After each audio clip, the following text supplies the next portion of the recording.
Hello fellow modelers, Bruce here again. If you're followers of my channel, you know that the channel is pretty diverse. It's got a lot of videos that are kind of how-tos on specific techniques. There's some that follow a build of a structure from beginning to end. There's videos on the construction of my layout, and I have prototype railroad videos, etc. It's whatever catches my interest. It's a diverse hobby, and I tend to make the videos that interest me, so I hope they interest you as well. And for those of you who have been following along, I really do appreciate it. I wanted to take a few minutes today to talk about a lesser-known kit manufacturer from primarily the 1970s, I guess. Don't know the exact year they started and when they finally shut their doors, but it was certainly before the laser cutter era.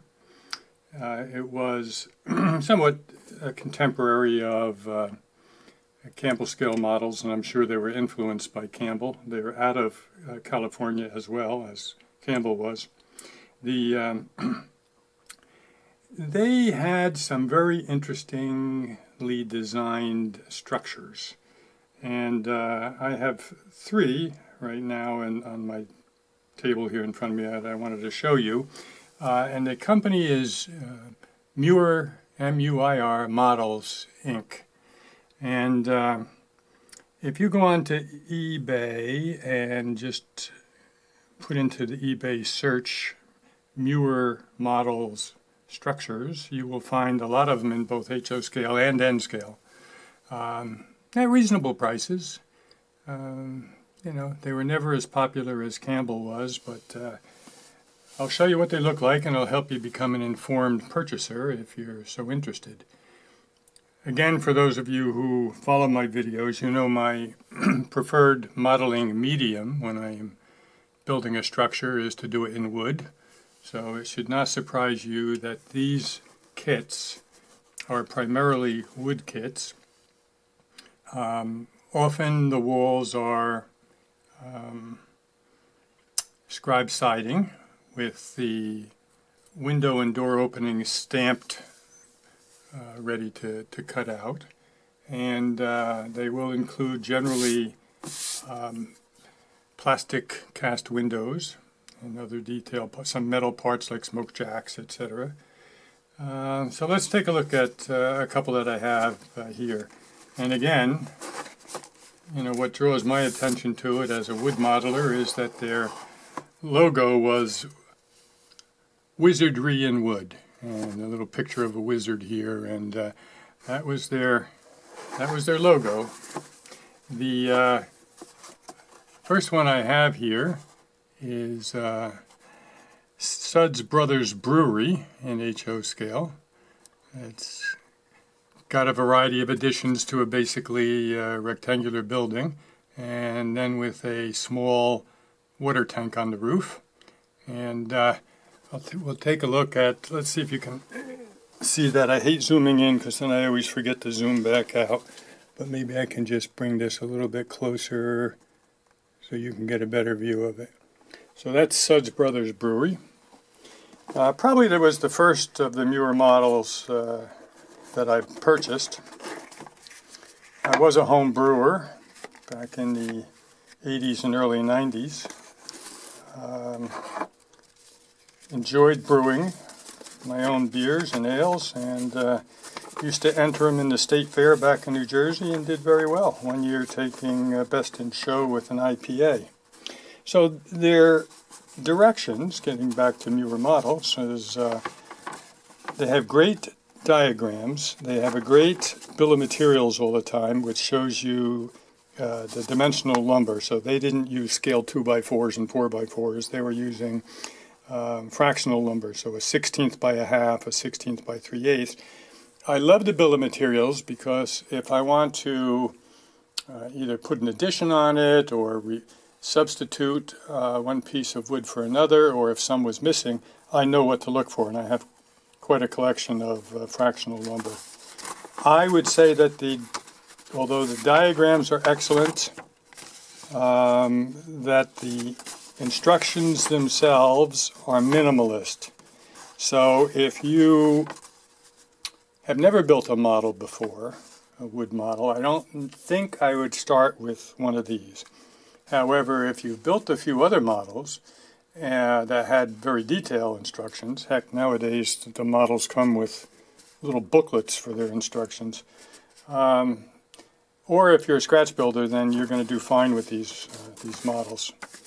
The parts in the box are, again, windows that are plastic cast, and strip wood, and scribe siding, and here's a dowel for the basis for the water tank up on the roof. To show you, I'm not going to do this with each of the kits, but let's just look at the siding, and you can see that these are die cut. They're stamped. You have to cut the rest of them out. The windows are stamped in place. Let's see if you can focus in on it here. So there's a side wall with a window, etc. Yep, there's some brick sheeting in here, probably for foundations, and some corrugated metal, probably for roofing, and that's the kit. So, yeah, if you're not familiar with Muir models, I would say, you know, it's worth your time. So that's Suds Brothers. I will definitely build that and put it on the layout, and probably be on the Jersey Highlands layout, the lower deck, just as a general industry somewhere. Could be rail served, doesn't have to be. The other two that I have will probably be up on the upper deck on the Slate Run Railroad. This is the Muir Logging Company Sawmill, which is a small, fairly small sawmill. Let's see again if you can see that, which is fine. A full-size sawmill takes up a lot of real estate on your layout, and it's better to have, I think, you know, 2 or 3 smaller sawmills if you have the space for it. And another one that'll be up on the upper deck on the Slate Run is the Dover Limestone Quarry, which is typical quarry design, quite nice. And as I said, I think that Muir Brothers over the years had some very nicely designed structures. And yeah, they had the usual, you know, depots and freight houses and things like that too, drugstores and so forth. But it was their industrial models more than anything that drew my attention.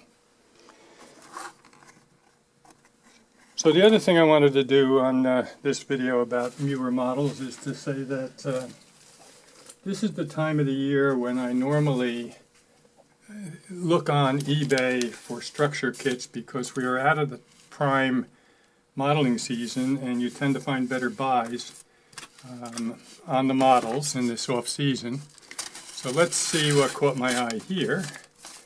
And since this video is about Muir models, there's a decent bet that it's a kit by Muir. So let's see what this is and where I might end up using it on the layout. I am at age 76, past the point, I think, where I only buy kits and say I'll put them on the shelf and maybe someday I'll put them together. I tend now to buy kits that I can already see where I want them on the layout and so forth. So let's see what this is. Alright, this is the Dumont Chemical Company, Muir. Let's see if you can see the picture here. So it's a rather long 2-story rectangular building with a structure next to it that has 3 water tanks or chemical tanks on it with piping. And on my upper deck, on my Slate Run Railroad, the Slate Run serviced not only logging concerns. It also serviced tanneries and wood chemical companies. And this structure would fit in nicely in the wood chemical company side of the layout as I'm going to build it. So that's what caught my eye and why I decided to purchase it. It will not be the main structure of the wood chemical company, but it will be one of several structures that comprise the company. Just to give you an idea of the shape of the basic structure, this picture, I think, gives you a good idea of what the main structure looks like. And then you have, you know, the rack with the 3 tanks on it. So if the good Lord gives me a few more years, I will put this together, and in all likelihood you will see the work done on YouTube.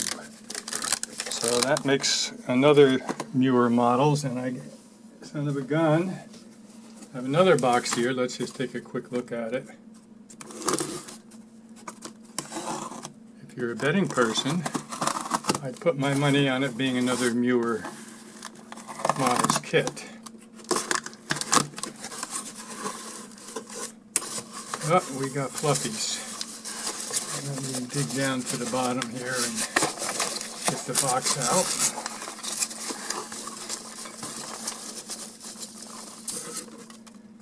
And what do we have here?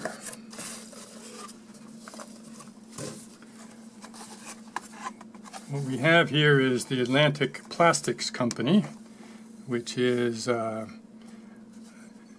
structure, another structure that has a water tank on the roof. This one has such a large water tank it's probably going to crush the roof, but I would probably either put it off to the side or we'll see. But yeah, one of the things I'm going to do is, you know, have up on the upper deck now on the Slate Run Railroad is try to do some semblance of a tannery, and this could become one of the tannery buildings. But you know, typical of the other Muirs, basically a wood kit, lots of good diagrams, and let's see what else we have here. It's always amazing to me, you know, how many great kits were purchased by modelers back in when they first were issued and were never built. Of course, I'm guilty of that myself. But so again, typical good drawings from all angles, and this gives you again a pretty good picture of what the basic structure looks like. So, yep, that's my tip of the hat to Muir Models, the old guys who performed wizardry in wood. And for what it's worth, I think they make great kits, just not for the absolute novice. So, yeah, I think that'll do it for now. And probably later in the summer, when I get a few other things done both in the yard and some visits from all the grandkids and so forth, I'll get around to building one of the more substantial structures, and I'll show you that on YouTube. So in the meantime, if you enjoyed the video, which I hope you did, just give it a thumbs up if you would, and I'll see you down the line. Take care.